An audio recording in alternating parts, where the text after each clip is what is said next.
As a healthcare professional, you may have been in several situations where you feel that you needed to apologize for numerous reasons that may have happened in your place of work, to your patients or to your colleagues, but you have not known how to do it comfortably and effectively so that it's heartfelt and genuine. At the same time, you may have been in several situations where you had to apologize even though it was not your fault and it was completely out of your control. This video will help you navigate those two situations for yourself as a healthcare professional in the clinical space. So stay tuned for the rest of this video.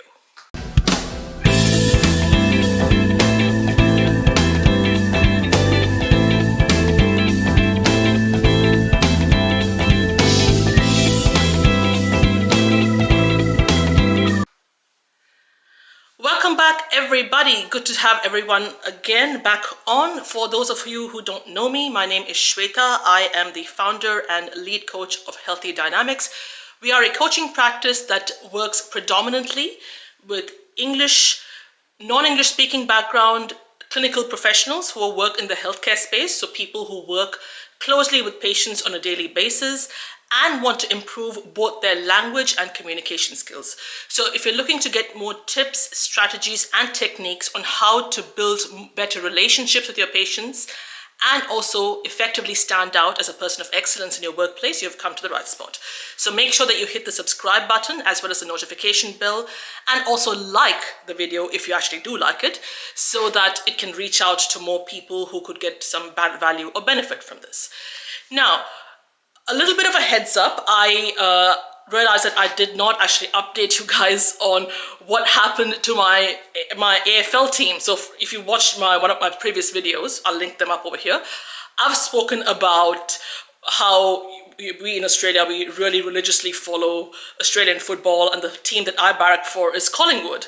And I had left you guys hanging by a thread, not mentioning what happened to Collingwood. So good news, Collingwood won the premiership. So that was a big celebratory moment for all the Collingwood supporters. And I think this is the first time they've won a premiership in at least 2 decades. So all the Collingwood supporters were very happy.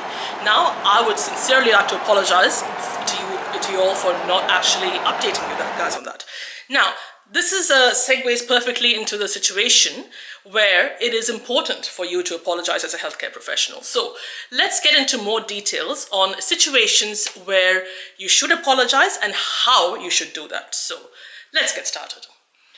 Number one is, if you have, obviously, there has been an error on your part, there has been a mistake or an error that you have made in carrying out your duties effectively. You've not followed a procedure or a protocol that it was meant to do. You may have forgotten to do something or missed something when reporting to writing up a report for a patient or something like that, or missed some vital details. So in that situation, it's absolutely important to be able to apologize. And also another example is, say, if you're in a situation where people like me who work in that space have experienced this often from time to time, when there are technical glitches and faults, and therefore it makes it difficult for us to actually carry on with our daily duties because we're so dependent on technology now. And that's another reason why you may feel the need or the necessity to apologize, and you absolutely should do that. And of course, another one would have to be, say, if you were just unaware, if you were not familiar with what to do in a situation. So say, for example, if you are, say, a sonographer, you are wanting to, again, it's happened to me before, if you're a sonographer who has to do, say, a pelvic ultrasound, and you might slip up and you might ask the patient that, are you looking to conceive? Are you looking to get pregnant? And the patient tells you not actually, because, or they could be like me, they might say, no, it's because I don't want to have children at all, and I just want to make sure that this is, I don't have any cysts in that. So in that situation, when you were unaware or ignorant, willfully or unintentionally, you should definitely be apologizing. Now, let's get into how to effectively apologize in all these scenarios.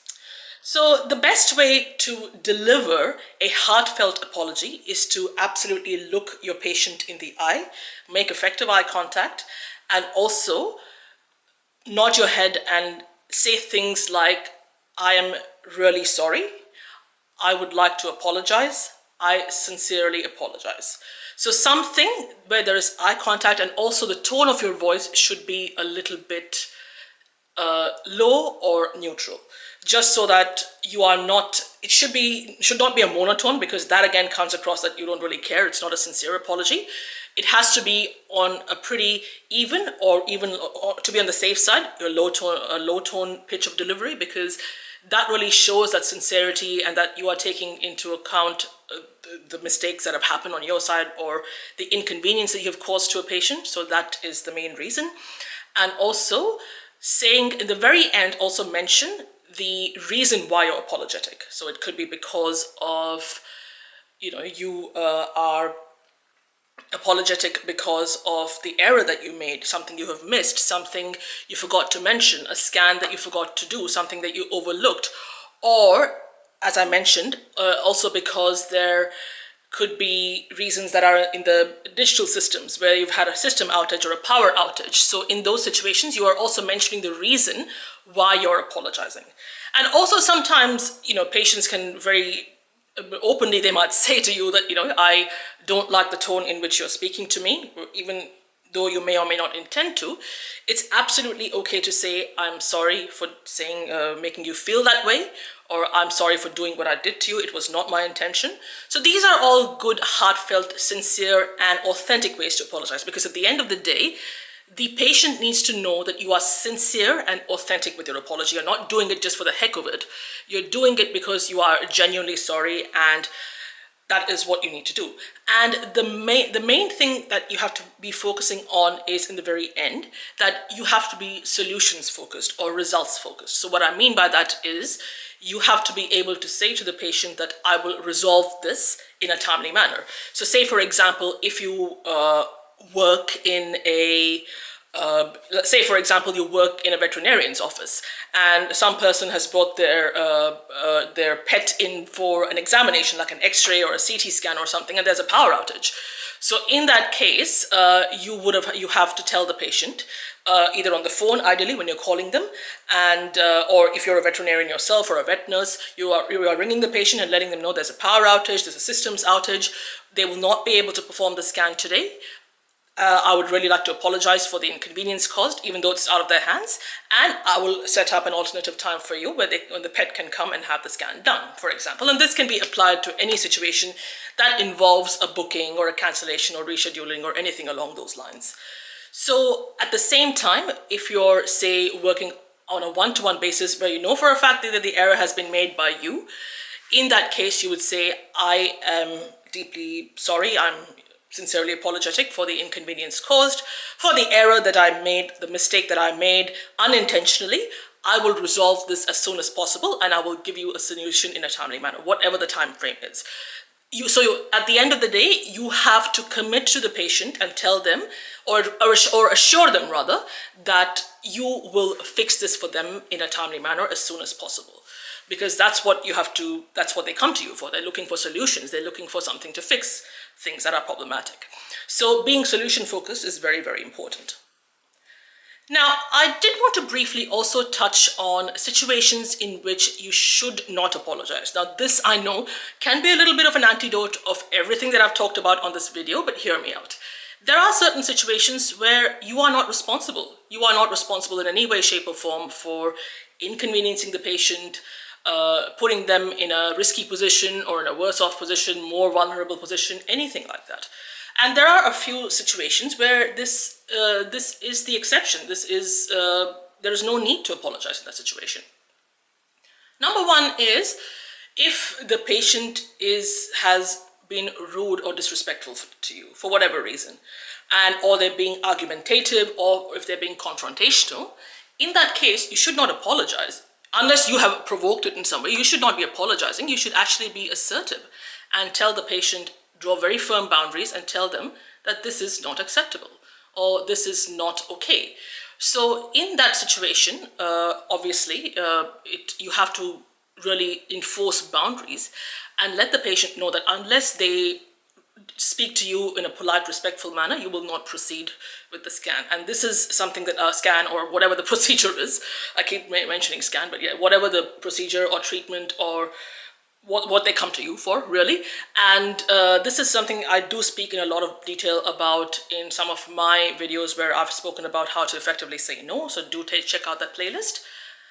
And another situation would really be if the error is completely out of your hands. Like it's not a problem in the organization. It's not a problem in the place of work that you have. It's not a problem that's been made by one of your colleagues.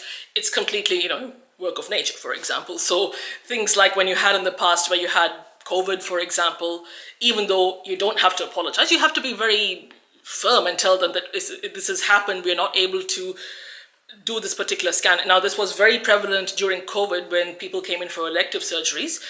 There was a point where they were completely stopped. And at that point, there was no reason to apologize because it's not something that you are doing or someone in your organization is preventing. It's because of a global pandemic. And in that situation, you just keep it fact of the matter. It's because of the pandemic that we're having. We also, in Australia, quite recently, we had a telecommunications outage all over the country.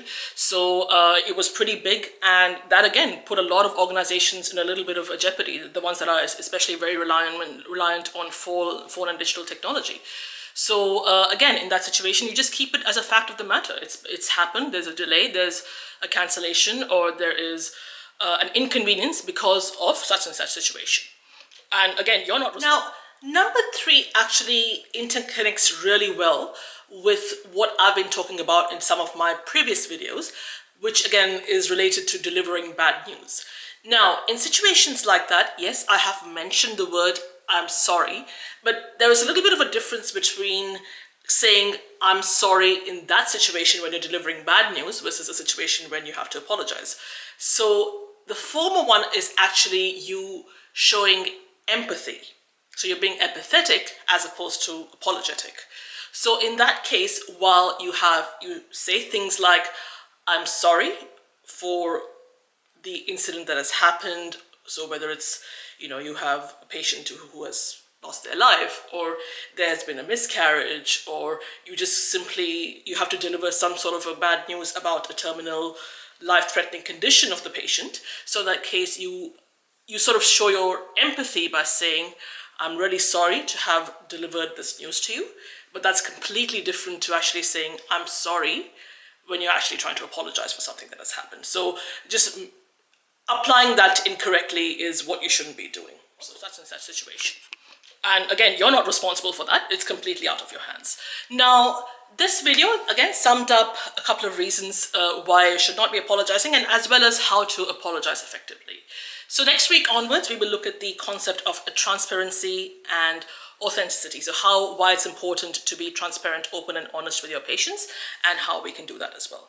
So hope you enjoyed this video. Before I forget, please leave it a like, and that way people will know that such videos, such strategies, and such techniques exist if they're in the healthcare space as a professional and are of an ESL, English as a second language background, and want to improve their skills and need some guidance and support on that. So please hit the like and leave a notification, hit the notification bell to get updated on videos, and also please subscribe, and also leave your thoughts and comments down below. I would like to see much more engagement on this channel, and I would definitely be responding to all your comments without fail. So thank you very much for your attention and for joining me, and stay tuned for next week's series of videos. Cheers.